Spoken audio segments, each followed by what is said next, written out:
जिनका आत्मज्ञान नहीं सो मांगे रे भाई, और चावल चून इकट्ठा करके ब्याज बदावे जाई।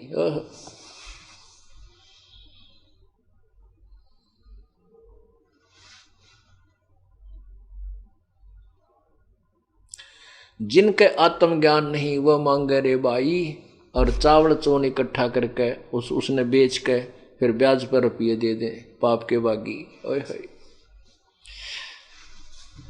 जिनको आत्मज्ञान नहीं है वो मांगे रे भाई, चावल चून इकट्ठा करके ब्याज बदावे जाई।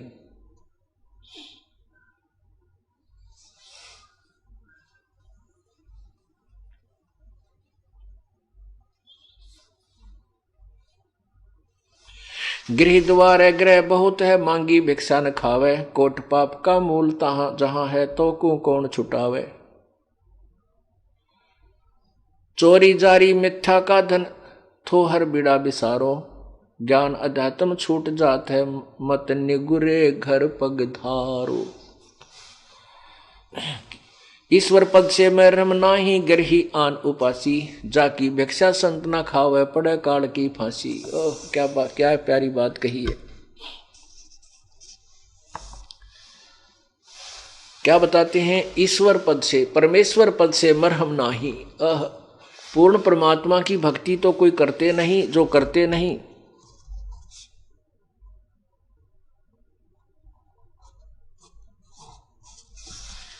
और वो गृहस्थी जैसे मांगने वाले संत, वो नकली संत इधर उधर जाते हैं, कहते हैं ईश्वर परमेश्वर पद से मरहम नाही, वो गृहस्थी आन उपासी, अन्य देवताओं की पूजा करते हैं जो गृहस्थी। और जाकी भिक्षा संत न खावे, पड़े काल की फांसी, उसकी तो भिक्षा भी संत ने नहीं खानी चाहिए, वो काल की फांसी डल जाएगी, अर्थात काल के जाल में रहेगा। जो अन्य देवताओं के पुजारी हैं, कहते उनकी तो भिक्षा मांग के भी नहीं खानी चाहिए, उसके अन्न खाने से तू भी दोषी हो जाएगा, काल के जाल में फंसा रहेगा। चोरी जारी मिथ्या का धन, थो हर बिड़ा बिसारो, ज्ञान अध्यात्म छूट जात है, मत निगुरे घर पगदारो। निगुरा जो गुरु विहीन व्यक्ति है, बिना गुरु का व्यक्ति है, कहते वहाँ का भोजन भी खाने से, वहाँ पर जाने से तेरा अध्यात्म ध्यान टूट जाएगा, उसमें भंग हो जाएगा।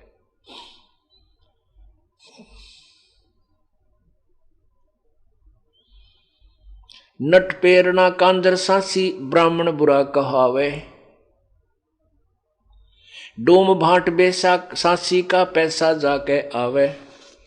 डूम भाट और वैसा सांसी का पैसा जाके आवे, बिन ही बूझे जावे नरक में, नीच धान जो खावे। नीच धान का अर्थ ये नहीं है कि छोटी जाति वाले का, नहीं। नीच धान छोटी जाति वाले की अन्न के विषय में नहीं कहा, जो बुरे कर्म करने वाला, कोई शिकारी है, कोई डोम भाट वेश्या सांसी आदि जो बुरे कर्म करके किसी दूसरे कर्मों से पैसा कमाते हैं, उसके खाने से, उस नीच धान को खाने से, उस गंदे अन्न को खाने से नरक में जाता है वो प्राणी खाने वाला। नट पेरना कांजर सांसी, ब्राह्मण बुरा कहावे, कसाई डाकोत बराबर, सब बढ़िया कह जावे। कहते हैं नट पेरना कांजर सांसी, और ब्राह्मण बुरा कहावे। कौन ब्राह्मण? जो ब्राह्मण तो बुरा होता ही नहीं, लेकिन अब ब्राह्मण की फीत ला करके ये नकली काम करते हैं, इनको ब्राह्मण बोलना ही पड़ता है। ब्राह्मण सोए जो ब्रह्म पहचाने। ब्राह्मण तो हमारे सतगुरुदेव थे, गुरु जी महाराज स्वामी रामानंद जी, बड़े पैतावास, जिला भिवानी, दादरी के पास बड़ा पैतावास गांव के, वो वास्तव ब्राह्मण थे, क्योंकि उन्होंने परमात्मा पहचान लिया था। और ब्राह्मण थे मेरे दादा गुरु जी, जो छावला गांव दिल्ली में है, वहां के वैसे किसान परिवार से जन्म था, जाट घर में जन्म था, लेकिन उन्होंने परमात्मा की महिमा से वो परिचित हो गए थे और 4 विषय के आचार्य बन गए थे, तो उनको पंडित चिदानंद नाम से जाना जाता है। पंडित ब्राह्मण, ब्राह्मण वही होता है जो परमात्मा से परिचित हो जाए, वैसे विद्वान पुरुष को भी पंडित कहते हैं। तो ऐसे कहते हैं कि नट पेरना कांजर सासी ब्राह्मण बुरा कहावे, कैसे कसाई डाकोत बराबर सब बढ़िया के आवे। जो डाकोत हैं कहते वो कसाई के तुल्य हैं, नरे इधर उधर के अट्टे बट्टे मार के तो पैसे और गेहूं चने चावल चून आदि ले जाए और उन्हें बेच के फिर बढ़िया के ब्याज में उनको पैसे दे दे, ब्याज में दे दे।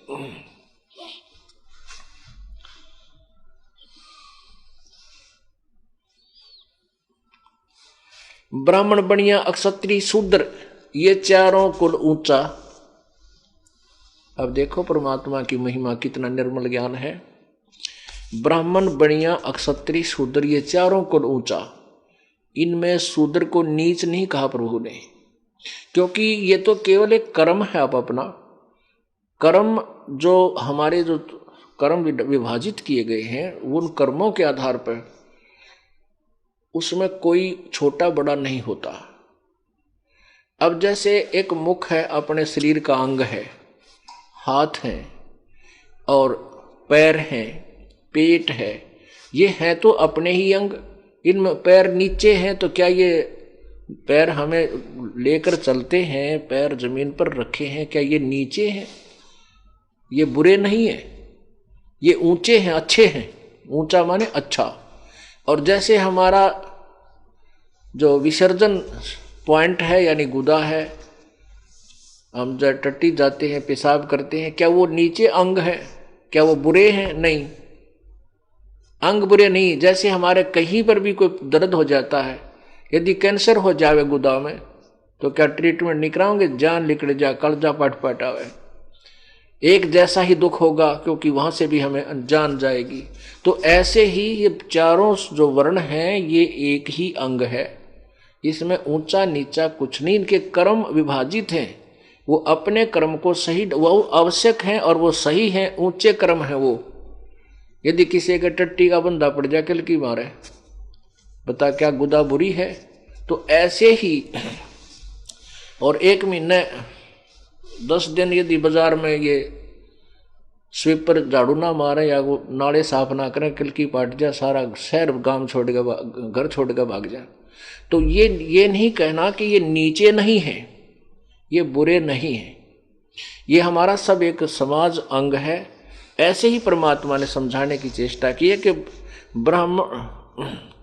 ब्राह्मण बनिया अक्षत्रिय शूद्र ये चारों कुल ऊंचा, और निग्रह द्वारा न जावे योगी जो जत इंद्री सूचा। जो निग्रह इन चारों कुलों में यदि कोई गुरु विहीन है, जिसका सदगुरु नहीं है और वो भगवान भक्ति नहीं करता है, इनके द्वार पर मांगन भी ना जाइए, चाहे वह कितने ऊंचे हैं, कितने अच्छे हैं।